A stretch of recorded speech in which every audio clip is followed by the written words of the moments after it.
Jayarata Matovo Kunja Bihari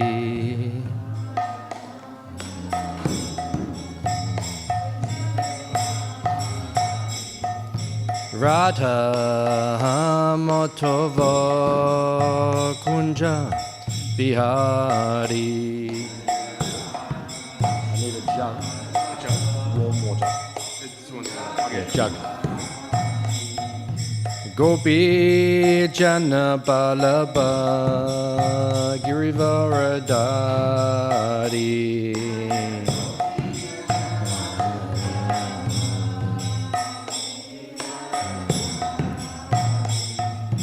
Gopi Jana Balaba Girivaradari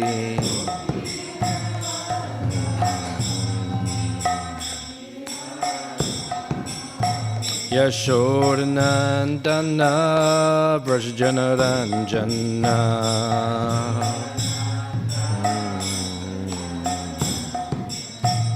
Yashodanandana Brajajanaranjana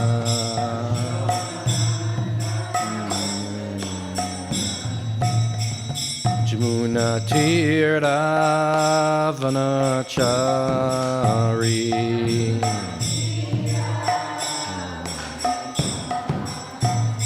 Jamuna Tiravanachari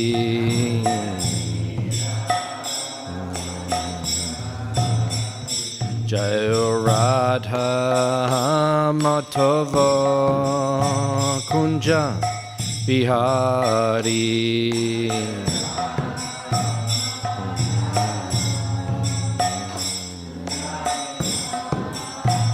Jayo Radha Matava Kunja Bihari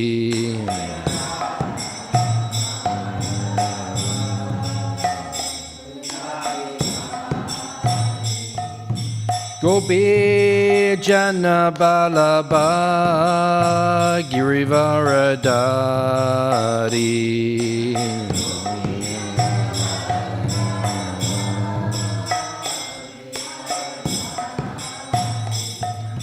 Gopi Jana Balaba Girivaradari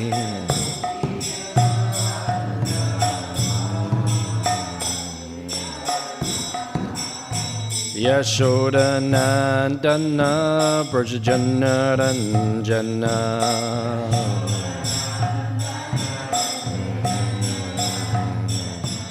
Yashodanandana Brajajanaranjana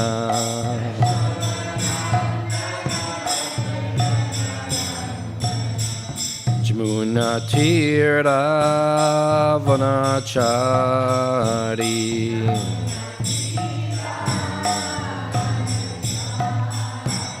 Jamuna Tiravanachari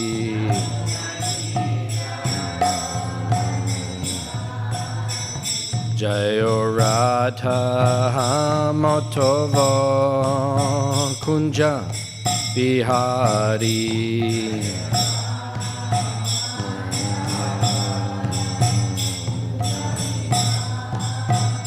Hey Radha Matava Kunja Bihari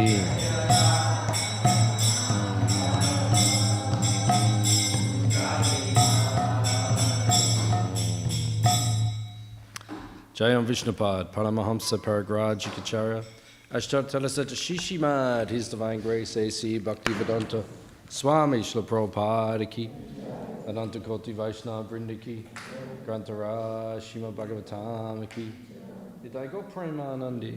All glories is some devotees, all glories is some devotees, all glories is some devotees. All glories Sri Guru and Sri Gauranga. You can't just bow your head, you have to actually go down properly.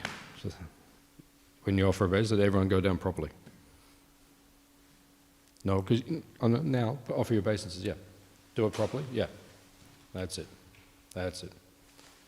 You can't just, Prabhupada said sometimes it's about like this. Prabhupada said, what is this? Not like this. You have to do it properly, okay? Okay. Narayanam namaskritya naram cheva narottamam devim saraswatim vyasam tato jayamudirayat. Om namo bhagavate vasudevaya.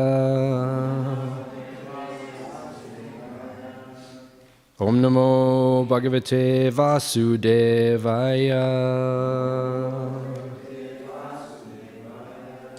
Om namo bhagavate vasudevaya.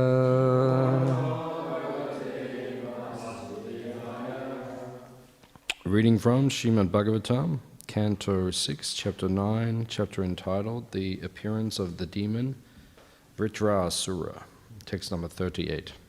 Sa evahi punasava vastuni vastu sarupa saveshwaraha sakala jagat karana bhuta sava pratyag atmavat sarva gunabaso palakshita eka eva payava sheshita.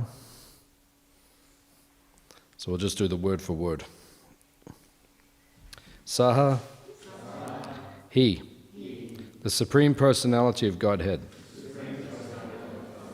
Eva, indeed. He, certainly. Puna, again. Sarvavastuni, in everything, material and spiritual. Vastu Surupa, the substance. Sava Ishvaraha, the controller of everything. Sakala Jagat, of the whole universe. Karana, causes. Karana Bhutaha, existing as the cause. Sava Pratyak Atmavat, because of being the supersoul of every living being, or being present in everything, even the atom. Savaguna, of all the effects of the material modes of nature, such as intelligence and the senses. Abhasa, by the manifestations. Upalakshita, perceived. Eka, alone. Eva, indeed. Payavasheshita, left remaining.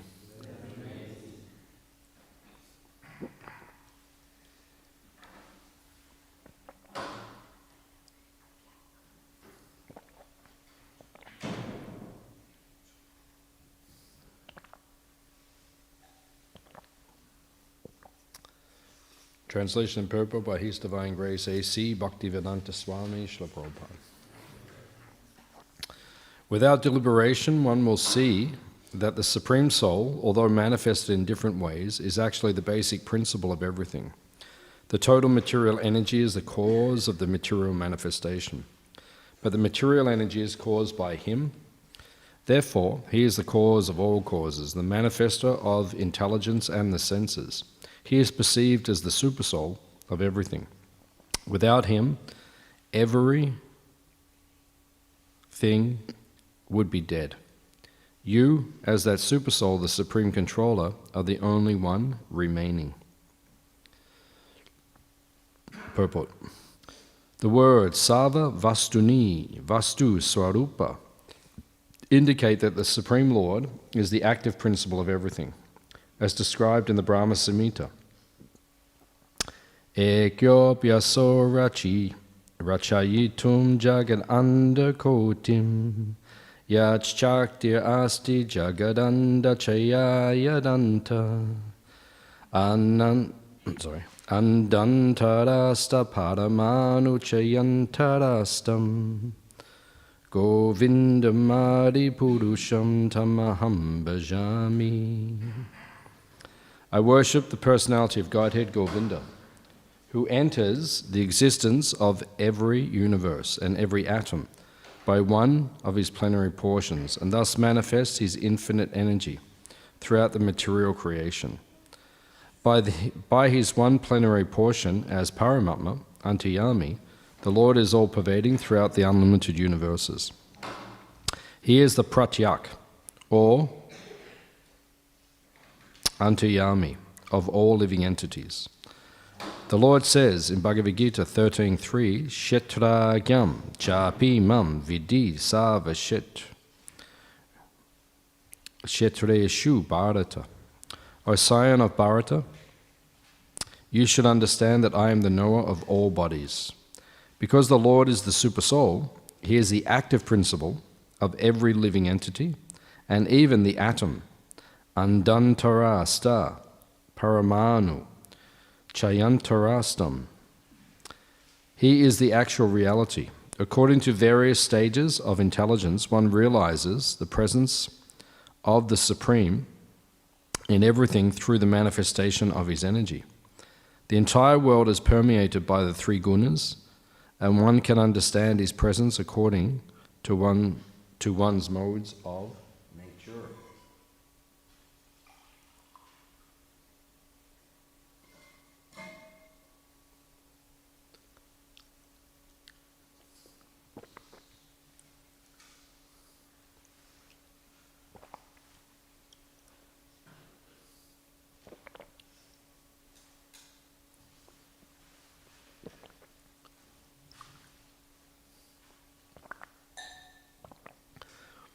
Amagyan Timarandasya Gananjana Shalakaya Chakshurimilitam Jena Tasmai Shri Gurave Namaha Shri Chaitanya Manobishtam Stapitam Jena Bhutale Swayam Rupa Kadamayam Dadati Swapadantikam Vancha Kalpatarubhyascha Kripa Sindhubi Evacha Patitanam Pavanebhyo Vaishnavebhyo Namo Namaha Jaya Shri Krishna Chaitanya Prabhu Nityananda Shri Advaita Gadadha Shivasadi Gaura Bhaktavrinda Hare Krishna Krishna Krishna Hare Hare Hare Rama Ram Rama Hare Hare.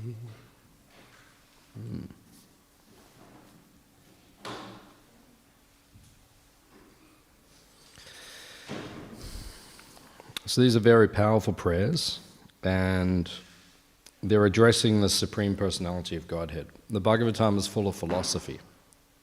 What is the philosophy of the Bhagavatam? The Bhagavatam is glorifying the Supreme Personality of Godhead.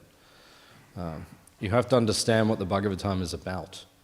How do you understand what the Bhagavatam is about? You have to always go back to its origin. Now, it is said, the Paribhasa Sutra. The Paribhasa Sutra is a verse which is in every scripture, which is said to be the seed verse for the scripture, or what we call the governing verse, or the emperor verse. One verse which the whole scripture is expanding upon. So just like in the Nectar of Devotion, the Bhakti Rasamrita Sindhu. In the Nectar of Devotion, in the Bhakti Rasamrita Sindhu, we see there is the verse which is said to be the governing verse for the whole Nectar of Devotion. Anyabilashita shunyam jnanakamadyanavritam anukuyene krishnanushilanam bhakti uttama. Right? Now that verse is the precise and perfect definition given by Rupa Goswami himself. You can't put your back to the deities. Yeah, no, to Krishna. You can't put your back to him. You have to sit like side on. Like that, so. Yeah. Yeah. Okay, good. Good. So, that is the perfect definition of devotional service. What is devotional service? Devotional service means to serve Krishna purely, Right? That is the definition which Rupa Goswami gives. So we need to understand what is pure devotional service from Rupa Goswami himself, from one of our most prominent acharyas. How do we serve Krishna? Because we're all interested to serve Krishna. We're all interested to please Krishna. Right? But to please Krishna and to serve Krishna, you have to know how to do that. What is the definition? So he says, Anyabhilashita shunyam. Devotional service must be devoid of other desires. In other words, if you're serving Krishna, but you're serving him because you want something else, that's not pure devotional service. Right? Because Krishna is a person. Bhagavan. Bhagavan means he's a person. You're also a person. Are you a person? Hands up if you are a person. Okay, just checking. Not everyone believes that. Some people believe we're just energy or light. Some people believe that. But we are, in our philosophy, we are a people, a person. So we don't like it when someone comes to us just because they want something. We don't like that. Someone does something for you, but you know they're only doing it because they want something back in return. No, none of us like that. Krishna doesn't like it either. Right? You're doing something for him, but you're doing it for him because you want something in return. This is called Vanik mentality. Now, Vanik means merchant. I have a shop. You can come into the shop, you can take things from the shop, but you have to give me something in return. Whereas the shop where you go in, you can just have whatever you want. It's all free. And the shop owner says, take whatever you want. No, it's yours, just take it. You don't have to give me anything. You're my friend, just take whatever you want. So where is that shop?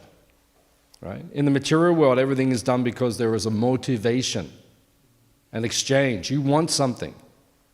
So because of that then, that is not the way to serve Krishna. Otherwise it's called Vanik mentality. Krishna, I will serve you, but I want a wife, or I want a husband, or I want a Mercedes-Benz, right? Or I want the planet Earth, or I want to rule this universe. Like Dhruva Maharaj, he came to Krishna. He said, I will serve you, but I want the universe. Now, Krishna can easily give all these things. It's easy for Krishna. You want the universe? Krishna says, here, take it, no problem. You want a Mercedes-Benz? Here, I'll give you 10. What's the problem? Krishna can give you all these things, but then you are a fool if that's what you are asking for from Krishna, because he can give you so much more. There's anyabhilashita shunyam. You have to be free from desires. Why do you serve Krishna? Just because you want to make Krishna happy. That's it. Nothing else. Krishna, I just want to make you happy. Are you happy? Then I am happy. That's it. So often we do our service, but it is attached to name, fame, and recognition. Or fortune. Yeah. You can say name, fame, we want recognition. People recognize, oh, you did the service. Oh, you did it so nicely. Look at me, I'm doing the service. Everyone can see I am doing it. Sometimes we do service like that. That's not pure devotional service. You can do it like that, and Krishna will accept it, and it will attract Krishna a little bit, but it will not capture his heart. So pure devotional service means anyabhilashita shunyam, jnana kama dhyanavrtam. It has to be free from karma, jnana, and other motivations. Anukulyena krishnanushilanam bhakti uttama. Anukul means favorable. You have to do it to Krishna favorably, not pratikul. Pratikul means unfavorable. Anukul means favorable. Devotional service, the acharyas describe, it must have two elements. Devotional service must be favorable and pleasing to Krishna. It has to be both, otherwise it's not pure. Right? Favorable means you're doing it because you want to do it. Just like after class, who is going to clean the temple room after class? Who is going to clean the temple room? Someone will do it. It's a seva, right? But you can do it. You can come in and say, why do I have to do it? Why doesn't someone else do it? I always have to do it. The other people don't do it properly. I want to do something else. Why isn't the camera on me showing everyone that I'm doing it? Why don't I get more to eat? There's no avocado on toast for breakfast. So you might be thinking so many things. Right? I'm doing the service, but it's not favorable. That's not pure devotional service. Pure devotional must be fair. I want to do it for Krishna. I will do my best for Krishna. Whatever the service I get, I will do the best I can for Krishna. That is pure devotional service. And it must be pleasing to Krishna. You can do service, you can do it favorably, but is Krishna happy? Just like I told many times. One time we came, people leave things here near the hundi. Sometimes people put money in the box, in the hundi. We used to have a hundi there, a donation box. When we put glass on it, the donations doubled. Interesting, huh? Yeah, this is true. It doubled when you put glass on it. People, because when they see it, right, then people think, oh, everyone gives money here, so they put more in, right? And when we clean it out every week, you can see, like I think it's been cleaned out yesterday. We always leave the big notes near the front of the glass. Right? Because then whoever comes in, we do it on purpose. Because whoever comes in, they think, everyone gives, I was going to give 5, they give 50. Okay, I'll give 50. Right? So that's why we do like that. So they have the hundi there, right? And you put the money in. But then sometimes people put the other things there. They put milk, and they put rice, and they put dal, and they put different things. So one time we came, this is maybe 25 years ago or something, we came and there was a box, nice box, and we thought, okay. So we took the box and we took it into paraphernalia and we opened it to see, what did they offer to Krishna? Cigars. Because when you like someone in this Western world, you have a baby or something, you give them a cigar, or have a cigar, So the person came, they were favorable, right? They had good intent. They thought this was a nice gift for Krishna. But one problem, not pleasing to Krishna. Krishna doesn't smoke cigars. Right? Krishna plays a flute. Right? You see Krishna holding the flute, he doesn't hold the cigar. You don't see Krishna hold cigar. Because cigar is tamagun. Tamagun means mode of ignorance. Flute is sattva gun, vishuddha sattva, pure goodness. So Krishna does not take. So bhakti must be favorable and pleasing. You have to do the right thing, but you also have to know what you're doing. That's why we have gurus. Tadvidi pranipatena pariprashnena sevaya. Upadekshanti te jnanam jnananas tattvadarshana. You will only understand the truth how to serve Krishna and how to please Krishna by being trained by gurus. Right? That's why you need advanced association. You need senior devotees who will tell you. Now, what do the senior devotees tell you? Bow down properly. Don't sit with your back to the deities. This is what the senior devotees do. You need training. Because everyone has good intent, but maybe you don't know what to do. In Bhakti Rasamrita Sindhu, Nectar of Devotion, chapter 8 is offenses to be avoided. Chapter 8, right? 64 offenses to be avoided. You have to study these things. Because if you don't know, there's 64 ways that you can offend Krishna. So you have to know what is the right way. What does Krishna like? He says, bow down properly. Right? Also says, interesting, it says don't bow down on one hand.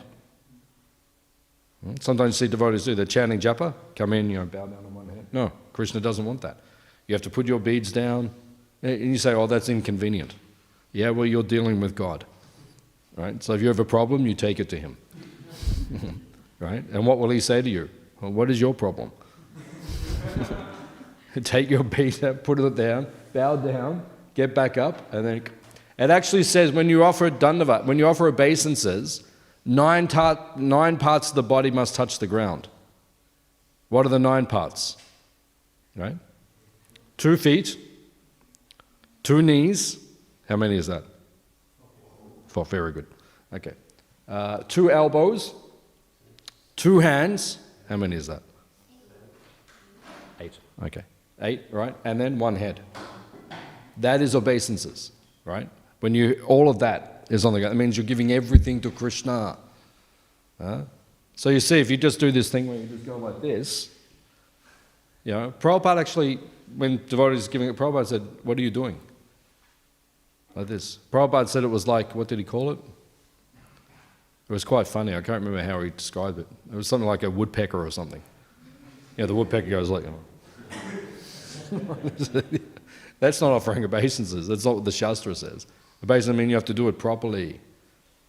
In Kali Yuga, first chapter of Bhagavatam says, there's one verse describes Kali Yuga, it says, everyone is lazy. Everyone is lazy, misguided, unfortunate, and above all, always disturbed. This is Kali Yuga. Kali Yuga ki jai. Right? Everyone in Kali Yuga is always disturbed, above all, but in between, they're lazy as well. And devotees get lazy. Why do I have to bow down on 9 parts of my body? What is wrong with 7? Why can't I just do 5.5?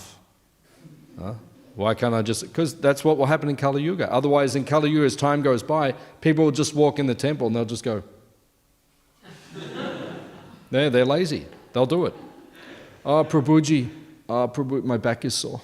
Oh, Prabhuji. And then, that is too much. I just do this. You say Kali Yuga will happen. It will happen like that. That's why we have to keep the standards. That's why there are standards. Krishna says. Right?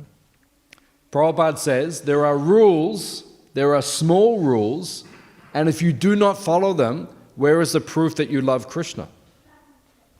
Krishna asks you to do something, you don't do it, where's the proof of your love? Prabhupada said, if I told you all the rules, you would faint. Prabhupada didn't give us that much.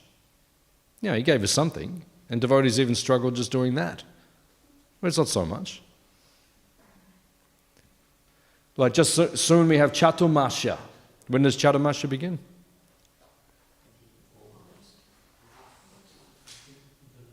Does anyone know? Okay, let's all speculate. Okay, I will say, it will start soon. All right? It'll start soon. It's always in the middle of the year, Chaturmasya. It's on the Purnima, so it must be soon. It's Amavasya, maybe it's in 2 weeks, or it's coming up, or it's in 6 weeks, it's soon.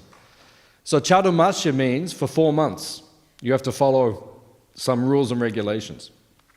First month, right? If you follow it strictly, there are so many rules, so many regulations. But Prabhupada just gave very simple. First month, you don't eat sak, right? Green leafy vegetables, sak, right? Second month, we don't eat dahi. Then yogurt. Then doodh, milk. And then finally, urd dal, right? 4 months. That's all. It's not hard, right? I find the milk one a little bit hard. I find that a little bit austere. The other ones, they're not so austere, but the milk one, that's a little bit hard. What's that? Urd dal. Urd dal. Urd dal is poppadoms, South Indian things. Italy, all these different things. So this is what we do not eat for 4 months. So what is the second month? No dahi, no yogurt, right? One devotee said to me one time, he said, so we can have lassi?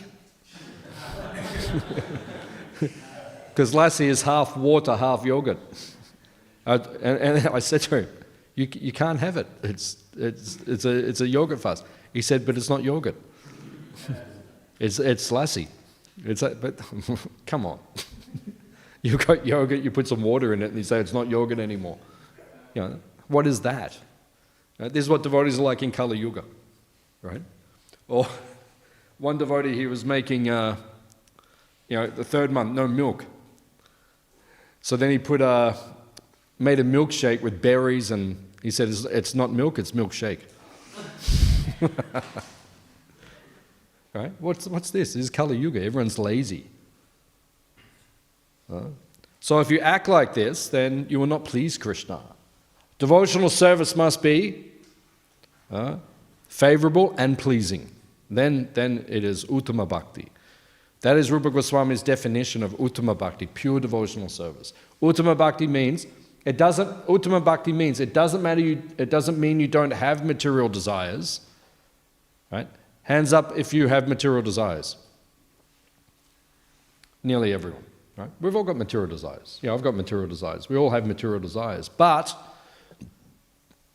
if we do not act on them, that is considered pure devotional service. Then you're a pure devotee. So now you can walk around and tell everyone, I'm a pure devotee. I am a pure devotee. I have material desires, I don't act on them, I am pure. You can offer your obeisances to me, I am pure. We should not think like that.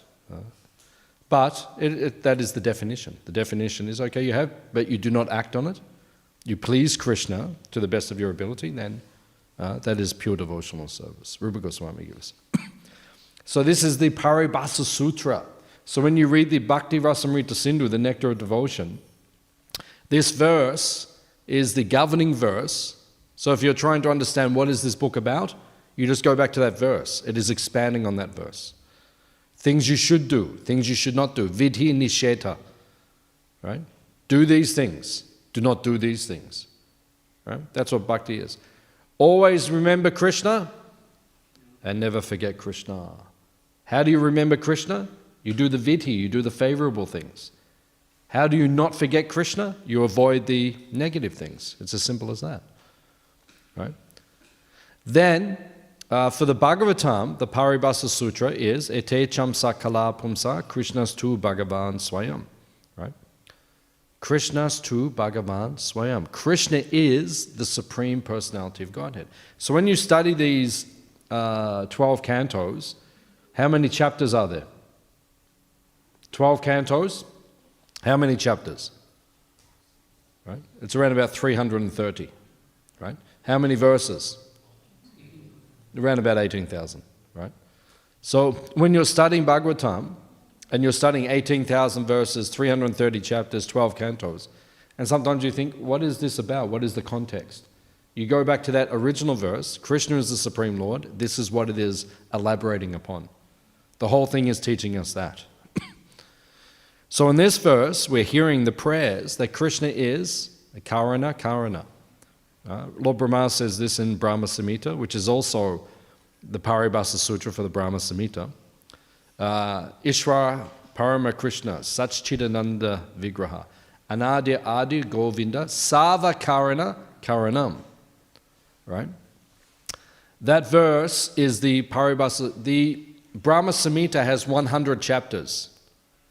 At the moment, we only have one chapter. Lord Chaitanya found it in South India when he was traveling. Right? We only have one chapter. There's actually 100, but they've been lost. So we have the one chapter, and that one chapter has the Paribhasa Sutra in it, which is the governing verse for the book. So, Sava Karana Karana means Krishna is the cause of all causes. That's what's being said here in this verse. Everything is caused by Krishna. Who caused me? Why am I here? Because of my parents. My mother and father, they got married, they had me. But then who caused them? My grandparents. Who caused them? My great-grandparents. And then you go back. Who caused everyone? And then you go back. And then you get to Manu. Manu was the progenitor, right, for the universe. And you go back. Where did Manu come from? Brahma. Then you go back. Where did Brahma come from? Garbhadakshay Vishnu. And then go back. Where did he come from? Karanadakshay Vishnu. Yeah, Mahavishnu. Where did he come from? Sankarshan. Where did Sankarshan come from? Balaram. Where did Balaram come from? Krishna. Where did Krishna come from? Nobody knows. He was just always there. That is called Bhagavan, God. That is Krishna. You have to find the cause of all causes. Right? There is a cause for everything. Right? Where did I come from? Someone caused me to come here, my parents. Right? But who was the cause of that? Their parents. Who was the cause? Cause of all causes. You stop at Krishna and then there's nothing else. And you get to Krishna and then you say, Krishna, who caused you? And Krishna says, I am everything. Aham savasya prabhavo mataha savam pravartate. Krishna says in Gita, I am the cause of everything. Everything comes from me. If you say that, you must be God, or you're a crazy person. There's only two chances, or two possibilities. A crazy person could say that. You know, you can meet someone in the street, he says, I am the cause of everything. Everything comes from me. And you say, I don't think so. No, you have to prove it. Krishna says, I am the cause of everything. Everything comes from me. Can you prove it? There's a lot of evidence. There's a lot of evidence that suggests that it could be true. In the 11th chapter of the Gita, he shows his universal form, Virat Rupa. At least do that. You know, if you're going to walk down the street and say, I'm the cause of everything, at least show us a Virat Rupa or something. I'm showing it to you, but you do not have the eyes to see it. People say, I am showing it to you now, but you cannot see it. Oh, okay, that's good. I can show it to you, but I don't want to scare you. I won't be scared, just show it. I mean, I will be scared, but, but just show it. Prove it. Krishna, there's a lot of proof, actually. There's a lot of proof that Krishna is God. So this is saying, Sava Karana Karanam. Krishna is the cause of all causes. That's what we believe. That's what the Bhagavatam asserts. So, as we read through this verse, it describes at the end, it's a very nice purport that Prabhupada gives us. According to various stages of intelligence, one realizes the presence of the Supreme in everything through the manifestation of his energy. Different stages of intelligence. What does this mean?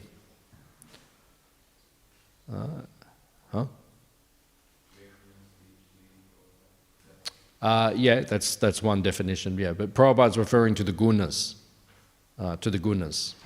It means intelligence and ignorance, intelligence and passion, and intelligence and goodness. Right? There are different types of intelligence. You see people in the world, they have these different types of intelligence. Intelligence in ignorance. Now, if you're in the mode of ignorance, you could be very intelligent, but you're just going to use your intelligence for causing problems. High IQ, low EQ. Yeah, high IQ, low EQ. I don't even know what EQ is, but emotional. Yeah, you have high, low EQ. So it means that there are many people in this world, they're very intelligent, but they use their intelligence to cause problems for everyone else. Right? They're very intelligent people in this world, but they're just making a big mess of it. Look at the world. Does it look like a happy, peaceful place? Right? There is happiness, there is peace in some places, but there's a lot of problems as well. Why is this? Because intelligence in the mode of ignorance. Or you have intelligence in the mode of passion, Rajagun. Just like you see like Donald Trump. Right? You're like famous example. Very intelligent person, but too much Rajagun, too much passion. Let's do this, let's do that, everything's good, this is the best, it's going to be the best. This will be the best. Right? That's his whole, it's passionate. Right? And it doesn't solve the problems either. Just like the other day we had, another gun massacre in America. right? It's all over the news if you are aware of the news, if you watch the news, right? So what's Donald Trump's solution? Give all the teachers guns. You know, because when they come in, they start shooting, the teacher can go and shoot back. That's passion, right? What's mode of goodness? Mode of goodness is start restricting the guns. Like we did in Australia. In 1996, we had a massacre. At the time, that was the biggest massacre on the planet ever. I was in Tasmania when that happened, right? And biggest massacre. And what did the Australian government do? No more guns. You know, this is like semi-automatic gun, like a machine gun, almost, you know. They said, okay, that's it. No one's having these guns. Everyone give them back now. Right? And you had to give them back, and if you didn't give them back, if they found you had it, you would get a big fine, you'd go to jail. So and then how many gun massacres have we had since then? Still that shooting. Yeah, very occasional. The people who give the guns back are the ones who are going to commit the crime. We know that. We know that. But like, how many massacres have we had since then? You know, I don't think we've had any massacres. Well, it's America. They have one every week. Right? America's supposed to be the leader of the world. It's the craziest place on the planet. That's for sure. No? The sages are saying that is for sure.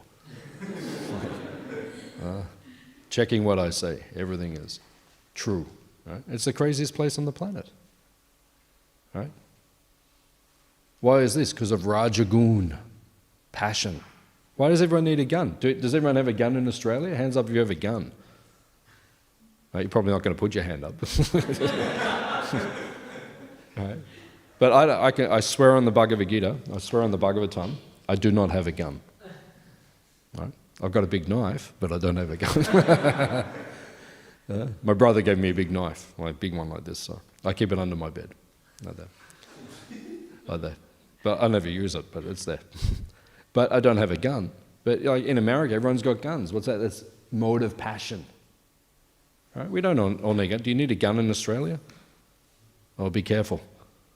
Oh, be careful. Carry a gun. Be careful. You're getting on the train now. You need a gun just in case. You know, it's like. In Switzerland, everyone has guns. We don't see massacres there. Yeah, different. Yeah, I'll give another class another time about that. It's a good point. Because they've analysed why there's a problem in America, why we have these shootings. It's not there in other places. But anyway, that's not what the Bhagavatam is about. What the Bhagavatam is about is saying that America is not working. It's too passionate. Right? So you have good intelligence, but too much passion causes problems. Right? So our intelligence should be in Sattva Gun. Sattva Gun means mode of goodness. Right? Because if you're intelligent in the mode of goodness, you may progress in spiritual life.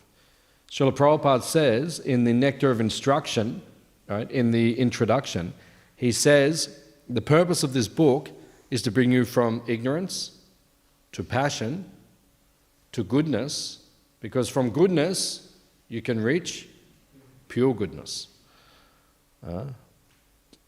So Sattva Gun, mode of goodness, is a springboard to pure goodness. So that's how we progress in Krishna consciousness. So you have to practice Krishna consciousness in the mode of goodness. If you're in the mode of ignorance or mode of passion, you will not advance properly. You see, devotees try to make advancement, but if you're doing it in too much ignorance, too much passion, very slow. You can make advancement very slow. If you're in the mode of goodness, you will very quickly make advancement. So it is saying here that we have to have our intelligence in the mode of goodness to progress. Prabhupada says the entire world is permeated by the three gunas, and one can understand his presence according to one's modes of nature. So you can understand Krishna when you're in the mode of goodness. Just like when people come to our temple, what do we tell them? We say chant. And then what else do we say? Have prasadam. Very good. Yeah. And then we basically tell people, this is what we recommend. Don't eat meat. Don't have illicit sex. don't take intoxication, and don't gamble. Because those 4 activities are very much in the mode of passion and ignorance. Right? And you cannot understand Krishna while you're doing those 4 things properly. You can understand something, but you won't properly understand. That's why we say to people, you have to give up eating meat. Okay, the other 3 regular principles, that might take time for people. But you have to stop eating meat immediately. Right? Otherwise, you will not understand Krishna properly. Because you will not be in the mode of goodness. And if you're not in the mode of goodness, you cannot understand Krishna. Therefore, as it is being said here, come to the mode of goodness, chant Hare Krishna, take Mahaprasad, dance and chant, take some rest, come back, dance, chant, repeat, do it again, go back home, back to code in this lifetime. Srila Prabhupada ki? Okay. Any questions, any comments in this universe? Anybody? Yes, Prabhuji. The last line, could you please explain what that means? It says the entire world is permeated by the 3 gunas and one can understand his presence according to one's modes and material nature. Yeah, that's what I was speaking of in the end. It means you have to be in the mode of goodness to practice bhakti effectively. So is that seeing Krishna's presence, Krishna energy through the modes, like how he's present everywhere? Is that The entire world is permeated by the 3 gunas. Just like right now, the 3 gunas are here, right? So some devotees are more in the mode of ignorance right now. Some devotees are going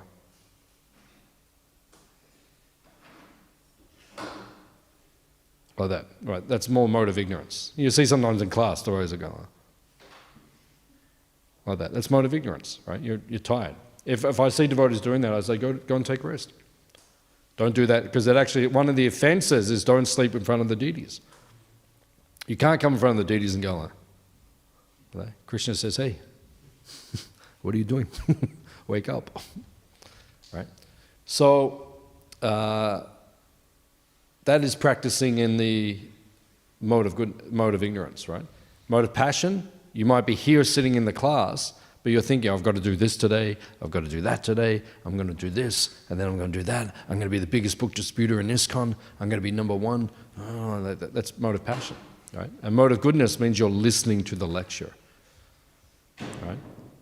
So the 3 modes, as Prabhupada says, they're permeated, the whole universe, the whole world is permeated by the 3 gunas, and one can understand his presence, you can understand Krishna, according to one's modes of nature. So if you're in the mode of ignorance, you're only going to understand a little bit. If you're in passion, you'll understand more, and if you're in goodness, you'll understand more. Like that's all. It's okay. Yeah. Just a very simple question. Yep. You know how you said we should be practicing according to what's practical as well, but then should Prabhupada also advise us to be practical as well, so how you understand how that works as well? Sorry, what was it? You know how you were saying in devotions level we can't get into that what's practical, I think that's one of the things you mentioned earlier.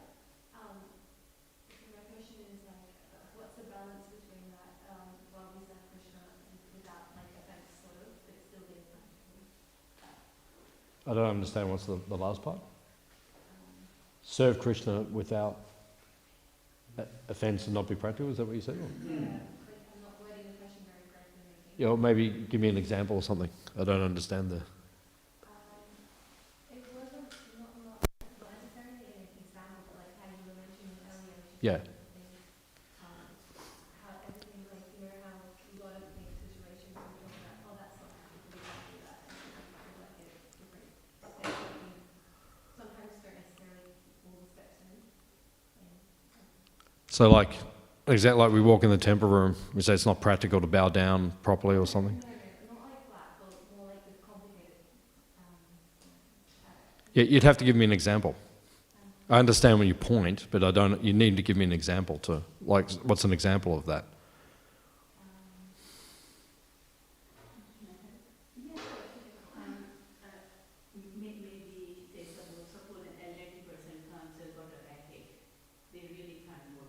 Yeah. not going against what. Yeah, I understand.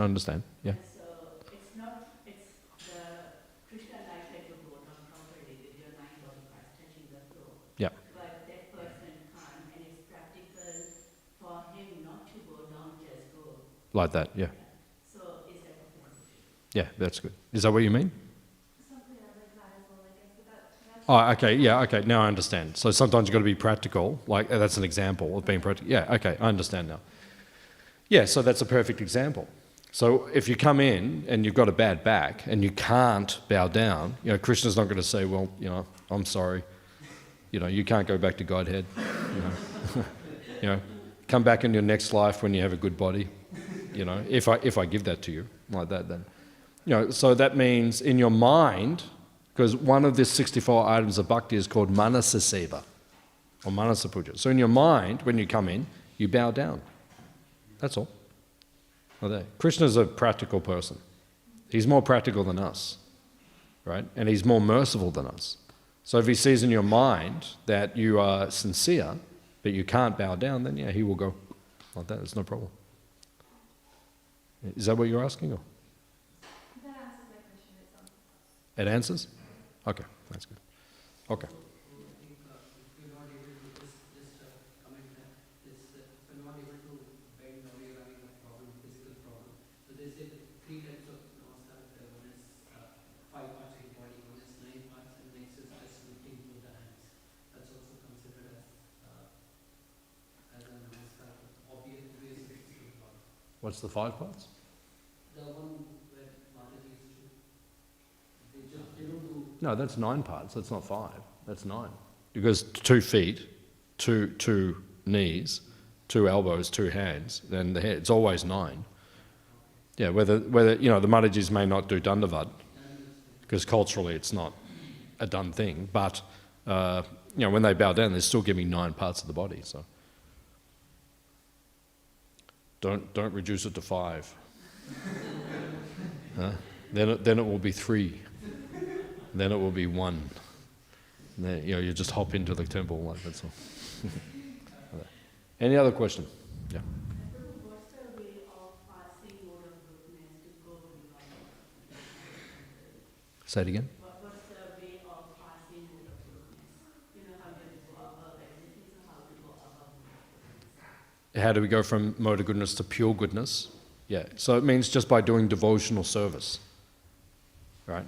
Because you can live in the mode of goodness. There's people in this world live in the mode of goodness. They live in the forest, they have a nice eco house, on a nice piece of land, mode of goodness. But there's no bhakti. Bhakti takes you to pure goodness. So we should live in the mode of goodness, but then practice bhakti that will take us to pure goodness. So that means that devotees are beyond mode of goodness. They have to become beyond the mode of goodness. But none of us are.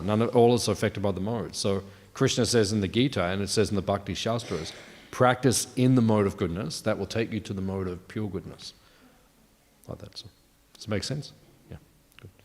Yeah. Hare Krishna, thank you for the nice class. You're saying we should do service to do the service that we don't take something in return or we don't expect something in return. But sometimes we make jewelry and fans for Lord Jagannath, and then we wait for him to wear them. So So you have a motivation because you're making something for Jagannath and then you want him to wear that. Yeah, that's okay. That's pure devotional service. That's okay. Because it's pleasing to the Lord. If you make something and you give it to someone, you want them to wear it. So that's natural. And because, if someone makes something for me, or they give me a birthday present, like they give me a new jumper or something, and then next time I see them, then I think, I'll wear that because that will make them happy. So Krishna is like that. So you made it for him, then he is thinking, I will wear that, so that then they will see I am wearing it, and then they will become happy. So that's pure devotional service. It's not contrary. That's okay.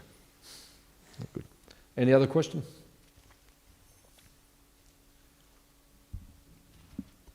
Okay. Srila Prabhupada ki. Gauranga. Gauranga. Janya Chananda. Janya Shringadev. Hey, you come and have this garland. Hey, come here. This is from Prabhupada. Thank you, Rishi.